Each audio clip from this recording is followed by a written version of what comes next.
Hi viewers, this is Mithuna. அதிகமாக எண்ணெய் add பண்ணாமல் நல்லா கிறிஸ்பியாக மொறுன்னு சக்கரவள்ளி கிழங்க வச்சு கொஞ்சம் இனிப்புமா கொஞ்சம் காரமா சூப்பராக ஒரு கட்லெட் எப்படி ரெடி பண்ணுறதுன்னு பார்க்கலாம்.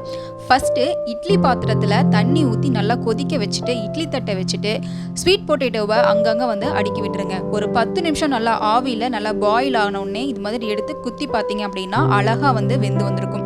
இப்போ அதை தோல் பீல் பண்ணிவிட்டு இது மாதிரி ஒரு பவுலில் ஆட் பண்ணிவிட்டு நல்லா மசிச்சு விட்டுட்டு இது கூட கட் பண்ணி வச்சுருக்க onion, red chilli powder, chaat masala, மஞ்சள் தூள், உப்பு சேர்த்துட்டு பச்சை மிளகாய், கொரியாண்டர் லீஃப் ஆட் பண்ணி நல்லா எல்லா பக்கமும் ஆனியன் ஸ்ப்ரெட் ஆகிற மாதிரி